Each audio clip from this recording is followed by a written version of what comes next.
Hello guys, आपका स्वागत है चैनल के एक नए एपिसोड में। दोस्तों, हमारा देश एक बहुत महान देश है। अनगिनत भाषाओं, अनगिनत रीति रिवाजों और अनगिनत डाइवर्सिटीज से भरपूर हमारा देश भारत आज दुनिया में सफलता की ऊंचाइयां छू रहा है। आज हमारा देश जितना महान है, उससे कई गुना ज्यादा महान और आश्चर्यचकित कर देने वाला ये प्राचीन काल में हुआ करता था। लेकिन हमारे देश में बाहरी ताकतों के राज के चलते हमारी कुछ धरोहरें कहाँ गुम हो गई, हमें पता ही नहीं चला। लेकिन कुछ ऐसी चीजें हमारे महान देश ने सदियों पहले ही इस दुनिया को दे दी थी, जो हम आज भी अपनी रोज की दिनचर्या में इस्तेमाल करते हैं। आज की इस वीडियो में हम ऐसे ही 10 चीजों के बारे में जानेंगे जो कि असल में भारत में इन्वेंट हुई और पूरी दुनिया पर अपनी छाप छोड़ दी। नमस्कार दोस्तों, आप देख रहे हैं फैक्ट्स फ्रंटलाइन यूट्यूब चैनल। तो आइए शुरू करते हैं इस वीडियो को। Number 10, diamond mining. दोस्तों, डायमंड माइनिंग का काम इस पूरी दुनिया में सबसे पहले भारत से शुरू हुआ था। करीबन 5000 साल पहले सेंट्रल इंडिया में डायमंड की पहचान करके दुनिया में सबसे पहले डायमंड की माइनिंग इंडिया में शुरू हुई थी। 18th सेंचुरी तक ब्राजील में डायमंड की माइन मिलने से पहले पूरी दुनिया में डायमंड का एकमात्र स्रोत हमारा भारत देश था। कोहिनूर भी हमारा ही है, जो हमारे पास ना होकर एक लुटेरे देशों के हाथों में है। खैर, हम लोग आगे बढ़ते हैं। Number 9, zero. दोस्तों, जीरो एक ऐसा डिजिट है जो कि किसी भी संख्या के आगे लग जाए तो उसकी वैल्यू कई गुना बढ़ा देता है। जीरो के बिना मैथ्स करने के बारे में हम सोच भी नहीं सकते, और जीरो के बिना ना तो बाइनरी लैंग्वेज हो सकती है और ना ही कंप्यूटर्स। लेकिन आपको जान के गर्व और खुशी होगी कि जीरो जैसे बड़े डिजिट का आविष्कार हमारे भारत में हुआ है। हमारे देश के महान मैथमेटिशियन आर्यभट्ट ने जीरो की खोज की थी, और हम इंडियंस ही थे जिन्होंने सबसे पहले जीरो का इस्तेमाल मैथ्स में किया था। इस बात के लिए एक लाइक तो बनता है। Number 8, buttons. जी हाँ, आपने अभी जो शर्ट पहनी है उसे देखिए, उस पे लगे हुए बटन्स का आविष्कार भी भारत में ही हुआ है। करीबन 5000 साल पहले इंडस वैली सिविलाइजेशंस ने बटन का आविष्कार किया था। उस समय ये बटन्स सी शेल्स से बनते थे और उन्हें अलग अलग शेप्स देकर उनमें छोटे छेद किए जाते थे। पहले तो ये बटन्स आभूषण की तरह इस्तेमाल में आते थे, लेकिन धीरे धीरे शर्ट वगैरह में इस्तेमाल किया जाने लगा। Number 7, shampoo.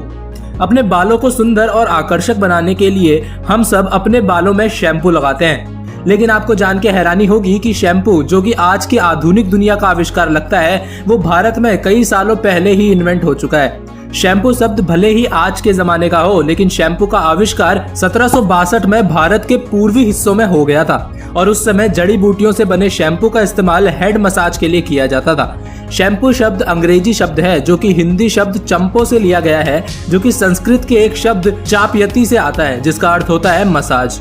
Number 6, board games. जी हाँ, इस दुनिया में बहुत ज्यादा फेमस बोर्ड गेम चेस और सांप सीढ़ी भारत में ही इन्वेंट हुए हैं। दोस्तों, चेस का इन्वेंशन 6th सेंचुरी एडी में गुप्ता पीरियड के समय में हुआ था, और उस समय चेस को अष्टापद और चतुरंगा के नाम से जाना जाता था। और आपको जान के हैरानी होगी कि उस समय चेस को 2 नहीं बल्कि 4 लोग एक साथ खेलते थे।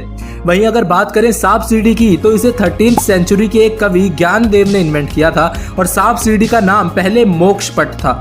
काफी समय बाद ब्रिटिश राज के चलते ये गेम यूरोप और अमेरिका तक पहुंचे। हमें गर्व होना चाहिए कि भारत में इन्वेंट हुए चेस को आज इंटरनेशनल लेवल पे खेला जाता है। Number 5, cataract surgery. आज के आधुनिक युग में मोतियाबिंद की सर्जरी भले ही आसान लगती हो, लेकिन आज के समय में एक से बढ़कर एक टेक्नोलॉजी के कारण ही डॉक्टर्स इसे अंजाम दे पाते हैं। लेकिन रुकिए, अरे साहब, हम भारत की बात कर रहे हैं, और जो चीज आज हमें आधुनिक लगती है, वो चीज हजारों साल पहले ही हमारे महान पूर्वज कामयाब करके दिखा चुके हैं। मोतियाबिंद सर्जरी भी हमारे भारत की ही देन है। महान चिकित्सक सुश्रुत ने 3rd सेंचुरी सीई में ही सक्सेसफुली मोतियाबिंद की सर्जरी को अंजाम दिया था। सुश्रुत को father of surgery, father of plastic surgery इत्यादि कई पदों से सम्मानित किया गया है। सुश्रुत ने अपनी किताब सुश्रुत संहिता में बहुत सी सर्जरीज और मेडिकल फील्ड की चर्चा की है। Number 4, value of pi and Pythagoras theorem.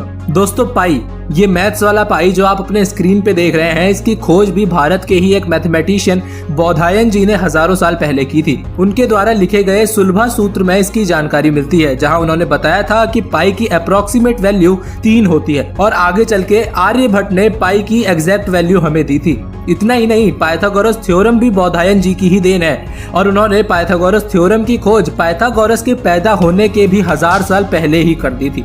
Number 3 wireless communication. दोस्तों वायरलेस रेडियो कम्युनिकेशन के आविष्कार का श्रेय मार्कोनी को दिया जाता है, लेकिन आप में से शायद बहुत से लोगों को ये पता नहीं होगा कि 1895 में जगदीश चंद्र बोस ने सार्वजनिक रूप से वायरलेस कम्युनिकेशन को लोगों के सामने प्रस्तुत कर दिया था और यही काम मार्कोनी ने 2 साल के बाद इंग्लैंड में जाके किया। तो बात सिंपल सी है कि मार्कोनी से पहले ही भारत में वायरलेस कम्युनिकेशन का आविष्कार हो गया था और लोगों के सामने उसका प्रदर्शन भी कर दिया गया था। नंबर 2 पृथ्वी का ऑर्बिट। दोस्तों 700 BC से 600 AD के बीच लिखे गए सूर्य सिद्धांत में ये साफ साफ और बड़ी ही सटीक तरह से लिखा गया है कि पृथ्वी सूरज का चक्कर 365 दिनों में लगाती है। जो चीज वैज्ञानिक कुछ साल पहले पता लगा पाए हैं, वो चीज भारत ने दुनिया को प्राचीन काल में ही बता दिया था। दोस्तों ये तो बस एक चीज है, लेकिन हमारे पौराणिक ग्रंथों और वेदों में इस दुनिया, इस ब्रह्मांड के बारे में हर एक चीज जो हमें आज के समय में पता लग रही है, वो पहले से ही सटीकता से लिखी हुई है। इसलिए हमारे पौराणिक ग्रंथ और हमारा देश सबसे महान है। Number 1 flush toilets. दोस्तों करीबन 5000 साल पहले निवास करने वाली इंडस वैली सिविलाइजेशन के बचे हुए हिस्सों में हमें दुनिया के पहले फ्लश टॉयलेट देखने को मिलते हैं। न सिर्फ फ्लश टॉयलेट, लेकिन बहुत ही आधुनिक तरह से काम करने वाले ड्रेनेज, इरिगेशन और सीवेज सिस्टम भी हमें इंडस वैली सिविलाइजेशन में देखने मिलते हैं। इस तरह की इंजीनियरिंग हमारे भारत में कई सदियों से चली आ रही है, इसीलिए हमारा देश प्राचीन काल में सबसे आधुनिक देश था। तो दोस्तों कैसे लगे आपको ये 10 इन्वेंशंस जो कि भारत ने हजारों साल पहले ही कर दिए थे? सिर्फ यही नहीं, ऐसे ही बहुत से और भी इन्वेंशंस हैं जो दिखाते हैं कि हमारा भारत देश किसी से कम नहीं है। अगर और इन्वेंशंस के बारे में आप जानना चाहते हैं तो मुझे कमेंट्स में जरूर बताइए। आप चाहें तो मुझे इंस्टाग्राम और ट्विटर पे भी फॉलो कर सकते हैं, जहां आप लोग मुझसे इंटरेक्शन भी कर सकते हैं। दोनों के ही लिंक्स आपको डिस्क्रिप्शन में मिल जाएंगे। मुझे उम्मीद है कि आपको यह वीडियो पसंद आई होगी। अगर आपको यह वीडियो पसंद आई हो तो इसे लाइक करें, इस वीडियो को दोस्तों के साथ और ज्यादा से ज्यादा शेयर करें, ताकि सबको पता लगे कि हमारे भारत देश ने इस दुनिया को क्या क्या चीजें दी हैं। और चैनल को सब्सक्राइब करना बिल्कुल भी ना भूलें। फिलहाल के लिए इस वीडियो में इतना ही। मैं मिलता हूं आपसे एक नए एपिसोड के साथ। I don't wanna be left on the shelf. Couldn't even hear me if I yelled. It's so cold outside. I'm alone.